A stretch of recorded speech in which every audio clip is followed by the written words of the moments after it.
بەناوی خوای گەورە و میهرەبان وەڵامە پێشی ڕووداوەکانی سووریا بە 12 ڕۆژ توێژینەوەکمان کرد و بڵاویشمان کردەوە تقریبان لەسەر ئەوەی بوو کە ئایا ئەوەی ئیسرائیل دەرێ و خەڵکی خۆشماوە تێگەیشت بوو کە ڕۆژهەڵاتی ناوەڕاست دەستکاری دەکرێ لەسەر ئەوەی زۆر وەستاین ئێمە باسی ئەومان کرد کە ئەوەی ئەمە تێدەگەین دەستکاری سنوور نییە بەس دەستکاری میزانی قووەیە ئەو کاتی باسمان کرد یەک ئیستیسنامان هێشتەوە ئەوە توێژینەوەکەمایە گوتمان تەنها یەک شوێن هەیە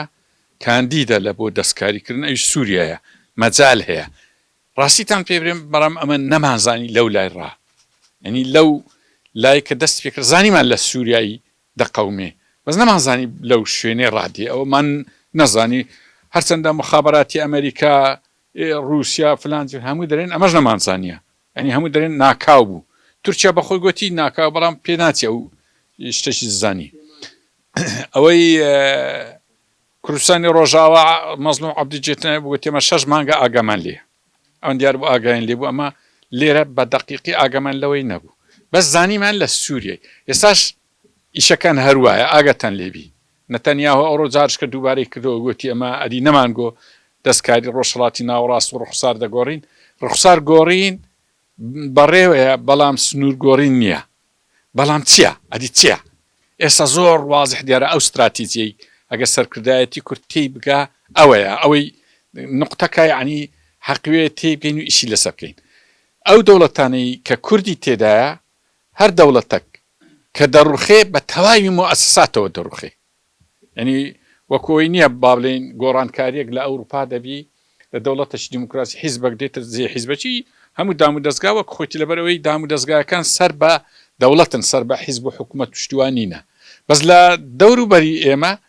هەموو موئەسسات و هەموو ڕەبت کرایە بە ئیتیجاهی سیاسی و حیزبی دەسەڵاتەکە لەبەر هەندێ هەر شوێنێک دەگۆڕێ ئیشی کوردی دێتە پێش بەرزەبتەوە یعنی ئێستا نۆری تورکیاش دێ باوجارە ئەمە ئەو دیوەش ببینین یعنی هەر نەترسین هەربین ئەوە لێمان دەقەومی تورکیا سبەینێ دووزبەی دەگۆڕێ کە دەگۆڕێ ئەو نیزامە ئیشی کوردی لێ ئامادەیە ئەویش دیسان کیانەتی لە بۆ دروست دەبی ئێرانیش بووها کاتە لەو قۆناغیدا لە سەدەی 21 وازح دیارە ئێمە لە چوارچێوەی دەوڵەتەکان جارێ دەچین قەرارەکی دوایی ئەوە جودایە ئەگەر لە هەر چار پارچەی کیانی کوردی دروست بوو بۆ شێوەی کە لە عێراق لەبەر هەندێ دەبی خەرچمە ئاگای لێبی ئەوەی عێراق ئەعلا قیمەیە کە کورد پێکیە دەستکاری بکەی زەرەرتە ئەوە دەبی ئەوەی ئامادە بکەی تەجروبەکەی بێخیا سووریا بێخیا تورکیا بێخیا ئێران ئێستا بڕک دێمە سەر ئەو بابەتەی ئەوەی وەسعی ئێستای سووریا هەیە دکتۆر زۆر جوانی باسکرام زۆر بە کورتی باسیەکەمەوە فەسیلەک نییە دوو نییە زۆرن دەوڵەتی ئەو لە زۆر تێدایە ئیسرائیل لێدانەکانی زۆر وازیحە دیارە مەبەستی چیە مەبەستی ئەوەیە نێکە کاتێک کە ئێران ئەو فەراغی بەجێ هێشتیا رووسیا بەجێ هێشتیا نێکیتە دەست یەک دەوڵەت استراتیجێتی ئیسرائیل زۆر وازیحە استراتیجێتی ئیسرائیل گۆرفەقری پێی ناکوژرێتەوە ئەمنیش جاروێت تووشی ئەوی بوویمە ڕاستیەکەی ئیسرائیل ئەوە ئیسرائیل تێگەیشتە کە یەک نفوزی یەک دەوڵەت بەڕاستی لە بۆی زەرەرە ئەوەی جوان تێگەیشتە و دەرزانی ئەوانەی پێکاتەکانی ناو سووریا ئەگەر نەکەون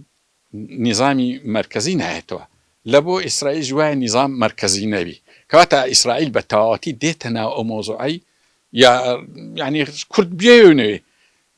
سیاسەتەکە وا دەخوازی کە یارمەتی کووردا یارمەتی دروست بدە یارمەتی ئەوان کەبدا ئیشی ئیسرائیل وایە دائیمەن حەزی لێ لە جەهەندەم دەرت بینی بەڵام ناتخاتە باشت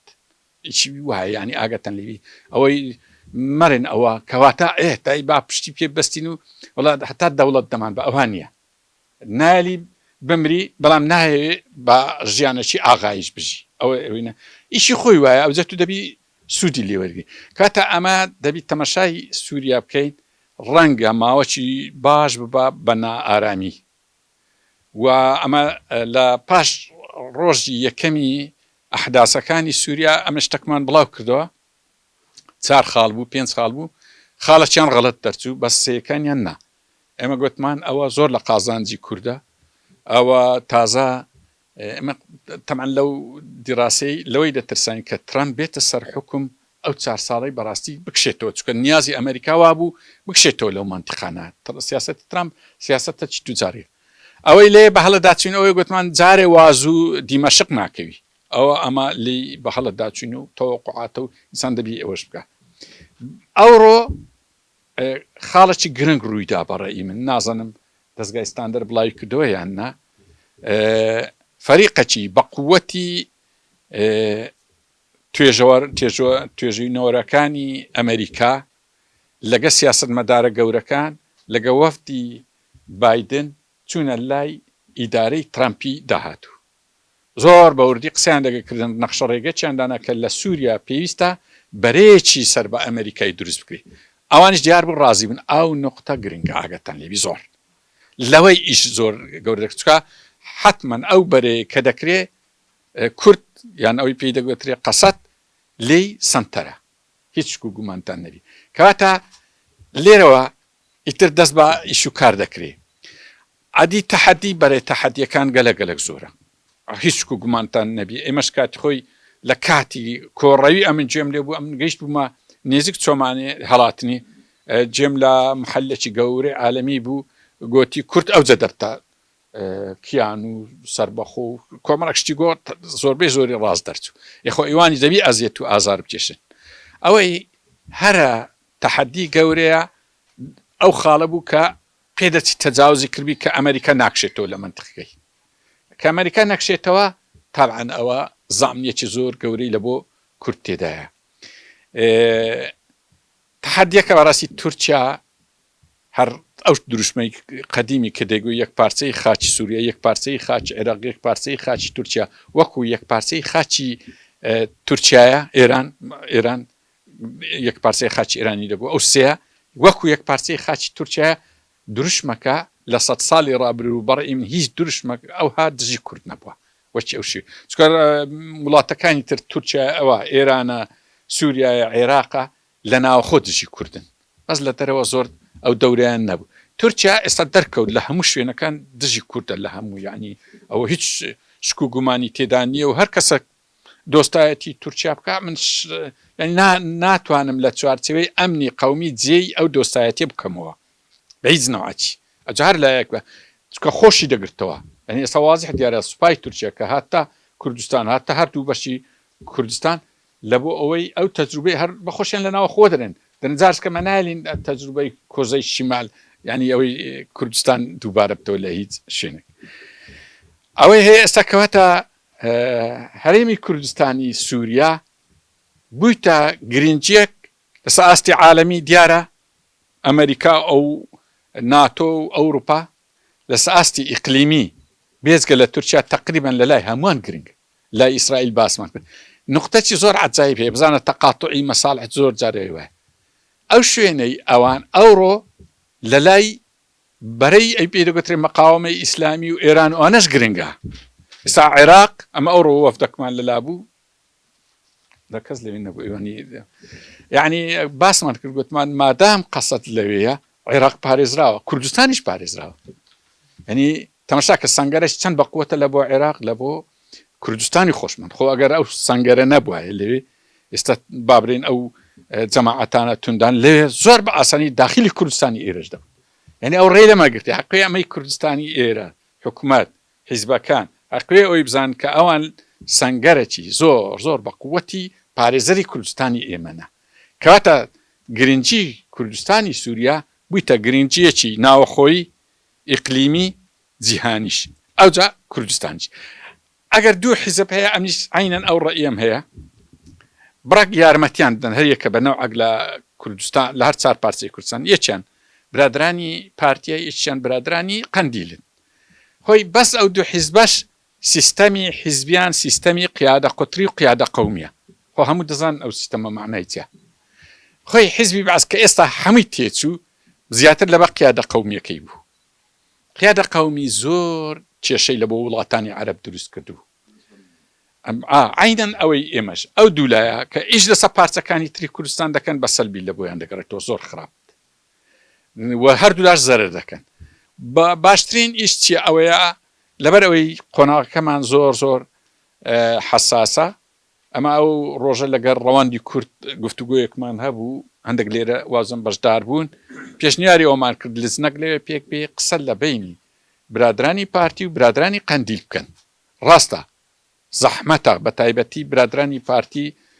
خۆیان زۆر خراپ بەستایتەوە بە تورکیا بەڵام ئەوانیش تێگەیشتینە ئەم وەکو تەوجی هەکم لەو یەک دوو ڕۆژەی دیت لە بۆی ئەلامی خۆیان ناردیا هەز دەکەم تێگەیشتینە تورکیا نیازی لەگە هەموو کورد زۆر خراپە کاتە وا چاکە ئەوانە مساڵەحەک بکەن و ئەو هێزەی لێرە ناوی لێنرایە هێزی ڕۆژ یان حەلی بکەن چکە نە لە کوردستان ڕێز ینی من خۆ کوردی خۆمانن گەلە ناخۆش ئەمە ڕکمان لیان بیتەوە بەڵام دەورەکەیان دەورەی ناشیرنەکە ینی ئێستا هەمومان لە ناوە خۆ تەوەقع دەکەین دەرین ڕەنگە ئێستا لە شان بەشانی تورکیا دژی کوردستان بین یعنی ڕەنگەوەیە ڕەنگەوە نییە بەست وا تەوەقع دەکەین کاتە خراپە کاتە ئەو دوولایە هەریەکە بەناوعک برادرانی پارتی ئەو هێزانیان لێ ڕاز نەکەنەوە لیان نەکەنە مشکلە یارمەتی دەریان بن ئەگەر یارمەتی دەریشان نەبن زەرەریان لە بۆ نەبی برادرانی قەندیلیش لەبەر ئەوەی لیستی ئەوان لە دووەلی تیرۆرە کۆمەڵک کێشە هەیە لە سەریان وا چاکە ئەو هەموو ئەژمونە بەڕاستە و خۆی لە کوردستانی سووریا بەرجەستە نەبی یعنی وەخۆ زۆر وازیحەت دیارە یعنی حتا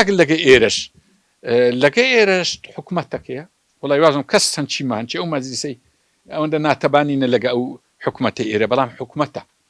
دەبی ئەتوکە شوێنێک لێ ئەتو دەبی پرس و ڕات بەویبی تو لە هاتی مەسەن منتیقەکە جودا کردەوە ناو لێنایە هەرێمی میدیا نابی ئەوە خۆما هەمومان لێرە کە گەریلایەک شەهید دەبی وڵای وازم هەموو شێ خۆمان لێ ناکەی بەڵام ئوسول وایە نابی ئەوە تازە سنوورەی دووەلی دانرایە ئەتو دەبی ئیلتیزام بەو سنوورەی بکەیت ئەوەندە حەقە هەیە بەس من هەموو جارێ بیرلەوەی دەکەمەوە ئێخۆ هەموو منتقەی بادینە ڕەنگە 100 هەتا 150 گەریلای لێبی ئەتو برایانی پارتی ئەتو بچی ینی چۆن وەکوبرەی چۆلەکەک لەسەر داریە توانی بە دارلاستقەچی بە چەپرەچی بڕوە ئەتو بێ یەک ئارپێکی پێوە بنی یان یەک ساڕۆخی کروزی پێوە بنی ئەو وای کردیە ئەو جێشە تورکیای گەورەی ڕاستی نایتە سەر ئەو 150 کەسەی ئاخر ئەوە قەیناکە ئەو لە ناویان بر هەرچی هەبی ئاخر ئەو جێشە ناگەڕێتەوە گەورەترین زەرەرە ئەنی 150 با 500 باە زەرەرکی وها گەورەمان نەدەکرد لە فەقەرەی ئەخیری باز لەوەی دەکەین ئەدی ئەوەش زۆر گرنگە ئەگەری یەکەک نقطەکتان حاضر کردی دەوڕەمەندی بکەن بەشی کوردستانی الحەمدلله قیادەتیان هەیە بەخدای ئەمن لە ڕووی ئایدۆلۆجیا لە ڕووی شتیتر زۆر لە گەریان جودامە بەڵام ئەوە ناوی ڕێمان لەوەی لێ بگری کە ئەوانە مەزلومن میلەتی خۆمانن دەبی یارمەتیان دەین جێنە دەینە ئایدۆلۆجیا ئەوانە پێویستە یارمەتیەکەیان وابی لەو ئەحداسانە چۆن بتوانین کورتترین ڕێیان پێپشان دەین ئەویش ئەوەیە وەکو ئێستاوە مناقشە لەسەوەی دەکەین وا باشەوان ئەزمموی عێراق زۆر بە جوانی بوازنەوە ئەوێ ئەمە لە ئەزمموی عێراق جەماعەت زۆر جار هەیە بازەکرێ هەیە قوڵ لێک ناداتەوە وەزانی ئەگە عێراق بڕوخێ ئەمە قازان دەکەیت گەورەترین زەرەر ئەمە دەکەین لە سووریا نا لە ئێران نا لە تورکیا نا بەس لە عێراق لەبەرچی ئەمە ڕئیس جەمهورمان هەیە ڕئیس جەمهورەکەمان ئەوە نییە بەس ڕئیس جەمهورن خەرچی عێراقیش پێی رازی بووە ئەوە گەلک گرنگەوە ئەو تەتەورە لە عێراق زۆر گرنگە کە ئەتو ڕئیس جەمهور تێ وەقە بەرچایمە تەلەفۆنەکی لەگەر کرد مدیر مەکتەبەکەی هات گوتی وەزیر خارجی ئەمریکا دەیەوێ گوتی 4 دقەم دەوێ گوتی قەین بابێ قسەی لەگە کرد لە کۆتایی قسەکان ڕاسن تەتەڕۆقەچی کردا سەر کوردستانی ئەودی وتی عینی ترامپ دەسا حکوم وتی سەلام لە سەرۆک ترامپ بکە برێ میلەتی کورد زۆر نیگەرانە لەو ئەوەی وەکو 74 پێداچوو قسەی وەزیر خارجی گوتی یەکجار وها ئەوە نییە لەوێ بەڵام ئەمن ئەو پەیامەش دەکەین بە سەرۆک یەگەیاندیە سەرۆک ئەتو چەند خۆشت یەکتەبی یەکسەر لەگەڵ ڕئیسی ئەمریکای قسە بکە شتەکەی پێ بگە چەند ساعتە چی بچی تەنفیزی بکە ئەدیەکە ئەو نەبی چ دەکەی دەچی خۆپیشاندان دەکەی ئاعتسام دەکەی لەبەر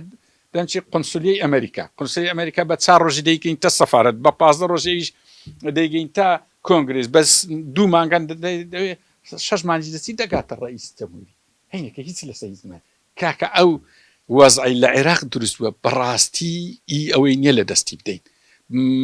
سرم سوورمایە لە هەندە حیزبی خۆمان کە یەقی دەستوری گرتیا کە لە کاتێک ئەمن ئێستاوا پێشنیار دەکەم دەستوری عێراق بتە نمونەی دەستوری سووریا یعنی دەستوری سووریا ئێمە داوا بکەین لە برادرانی دەستور لەسەر ئاساسی عێراق بنووسێتەوە نمونەکە یعنی ئێمە دەمانتوانی لە عێراق ببینە عێراقی بکەینە چەترەک لە بۆ پارچەکانی تری کوردستانیش بزانە ئەگە قیادەمان هەبوایە ئەوە خاڵک کاتە لە دەستور وەکو دەستوری ئەوێبی نازم چی ئەوەی دەنووسەوە وەبی دوای گفتگوی لەسەکەین 2 پرسی فیدرالی تازە باسکرا ئەوە وابزان بڵاو عام ئەو نقطەی کە بڵاو نیەت نقطەشکەیە عین وەکو عێراق سیستەمی تەوافقی ئەمن ئەوەندی دراسەم کردوی زەمانەتەکەی و شەرعیەتەکەی لە سیستەمی فیدرالی زۆر بەقووترە چکە فیدرالی ئەتو ڤیتۆ نییە سیستەمی تەوافقی تەواو ڤیتۆشت هەیە لەبەر هەندێ سیستەمی تەوافقی لە سووریا زۆر گونجاوە ئەمن ئەو ڕۆدانیشتنەکەی لەگەڵ ئیدارەی ترامپ ئەوەی تەرجیح کردم کە مەجال هەیە لە کوردستانی سووری لە تاوی سووریا سیستەمی تەوافقی طبعا سیستەمی تەوافقی زۆر فەرقی هەیە لەگەر ئیتلافی سیستەمی تەوافقی یعنی هارمۆنیک سیستەم لە چەند جیان تەطبیقکرا لە چیکۆسلۆڤاکیا لە قوبرسی پێشوو لە لبنان تا ڕادەیەک لە ئیماراتیش ئەوانە سیستەمی تەوافقی هەندێک خەرکەی دەرە سازان بێ ئەوەی لێ بزانین نا سیستەمی تەوافقی سیستەمێکی زۆر تایبەتە یعنی پێکا ینی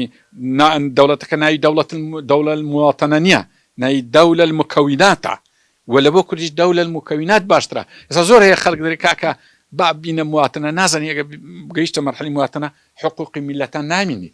خۆ خراپیش نییە ئەویش مواتنە یعنی هەر کەسە لەو وەتەن ئەگە وەتەنەکە دەوڵەتەکە زۆر باشوی وەکو ئەوروپای لێبێ هیچ مشکلە نییە بەڵام کەوای لێ نایێ دەستورەکی قەومیە قەومەقی ڕئیسی لەوێن دەرە حاکمە ئەوە نابی ئەوە خاڵی سێم وەنیە خاڵی چارەم پێکەینانی ئەو جەبهەیە جەبهەی ئەو کە ئەوڕۆ باسکرا خاڵی پێنجەم بەڕێی من ئەو برادرانە چیتر خۆ لەو قولنجکە زاویە کوردستان خۆیان حەشار نەدەن بێن لە ناو دیمەشق بارەگا بکەنەوە برن ساحێبیت ئێوە ئەگە لە بیرتان بێ هەتا قیاداتی کورد لە بەغدا قیادە گەورەکانی کورد لە بەغدا بوون و ساحێب بوون دەبوابی خەڵکی تر بێت ڕوخسەت لەوان وەرگری دەبوابی بێن لە هەولێرێ دانیشن حکوومەت پێک بینن دەبوابی لێ پرس بە مام جەلال و کاک مەسعود و کاک نەوشیروان و کاک فلانی بکەن ئەرێ فلان بکەینەوە وەزیریانە دوای ئەوەی کە هاتەوە